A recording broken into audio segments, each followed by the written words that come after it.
Hello friends, welcome to red little hearts. இன்றைக்கி நம்ம பார்க்க போகிற ரெசிபி மணீரலில் பெப்பர் ஃப்ரை. ஆல்ரெடி நம்ம இதோடைய கிரேவி பார்த்துருப்போம். இப்போ நம்ம அதை நம்ம ராவாக கட் பண்ணி பார்த்தோம். இப்போ நம்ம குக்கரில் ஆல்ரெடி வேக வச்சதுக்கப்புறமா எப்படி பண்ணுறது, இது ரொம்ப ஈஸியஸ்ட் மெத்தட்.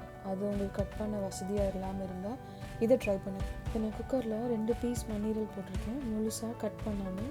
அது கூட 2 கிளாஸ் தண்ணி, மஞ்சள் பொடி, இப்போ கொஞ்சமாக ஜிஞ்சர் கார்லிக் பேஸ்ட் 1 ஸ்பூன், அப்புறம் அதுக்கு தேவையான சிறிதளவு உப்பு, இதை மட்டும் சேர்த்துட்டு அதை ஒரு வாட்டி இப்படி லைட்டாக கலந்து விட்டுட்டு குக்கரை மூடி வச்சு ஒரு 3லேருந்து 4 விசில் விட்டுடலாம். அதுக்கப்புறம் பார்த்திங்கன்னா இப்படி அது சைஸ் அளவுலையும் சின்னதாகிடும், கட் பண்ணுறதுக்கு ரொம்ப ஈஸியாகிடும். கிட்டத்தட்ட சொல்லப்போனால் ஆடோட ஈரல் நம்ம குக்கரில் போட்டு வேக வச்சதுக்கப்புறமா இப்படி தான் இருக்கும். அந்த மாதிரி ஒரு பார்க்குறதுக்கு அவ்வளோ திக்காகிடுது. இதுக்கப்புறம் இப்போ நான் கட் பண்ணுறதுக்கு ரொம்ப ஈஸியாக இருக்குது. நான் இப்போ சூடோடு எப்படி கரெக்டாக நான் உடனே எடுத்து உடனே குக் பண்ணுறேன். நீங்கள் அது எவ்வளோ சைஸ் உங்களுக்கு என்ன சின்ன பீஸா வேணும்னாலும் மீடியமாக இருந்தாலும் நீங்கள் உங்களுக்கு ஏற்ற மாதிரி கட் பண்ணிக்கோங்க.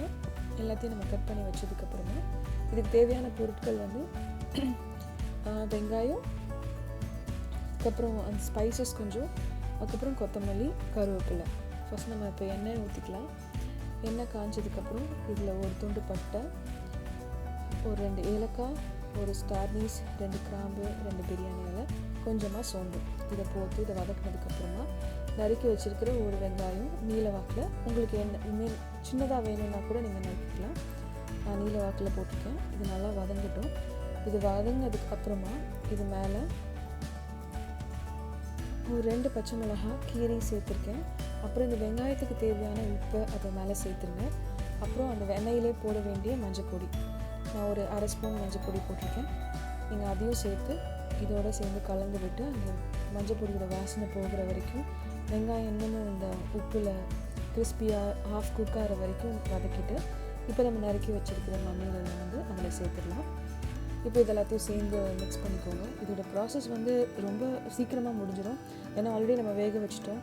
அப்புறம் இப்போ போட்டிருக்க மசாலா எல்லாமே வந்து நம்ம தண்ணியை ஊற்றுறதுனால எண்ணெயிலே குக் ஆகிடும்.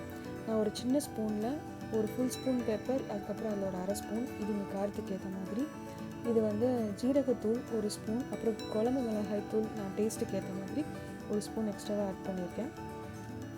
நீங்கள் பெப்பர் அதிகமாக போடலாம், மிளகாத்தூள் வந்து உங்கள் இஷ்டம் தான், போடணுன்னா போடுங்க. நான் பெப்பர் தான் அதிகமாக போட்டிருக்கேன். அப்புறம் சீரகத்தூளும் நான் சேர்த்துருக்கேன். சீரகத்தூள் கண்டிப்பாக போடணும், இல்லை முழு சீரகமாவது போடணும்.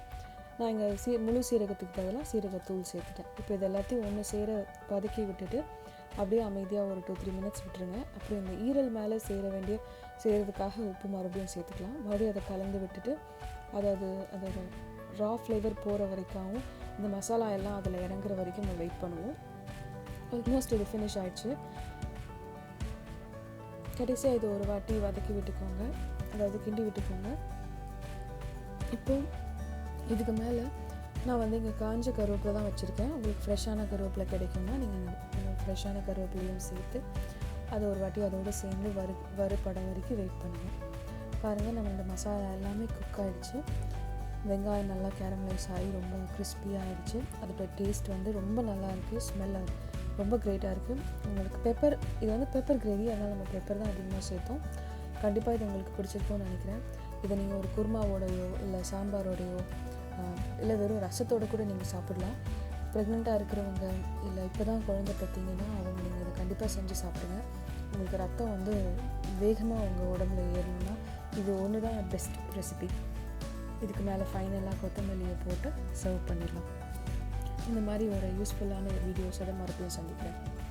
இந்த வீடியோ உங்களுக்கு பிடிச்சிருந்தால் லைக் பண்ணுங்கள், ஷேர் பண்ணுங்கள், கண்டிப்பாக சப்ஸ்கிரைப் பண்ணுங்கள், பெல் ஐக்கனையும் ப்ரெஸ் பண்ணுங்கள். தேங்க்யூ காய்ஸ், தேங்க்யூ ஃபார் வாட்சிங்.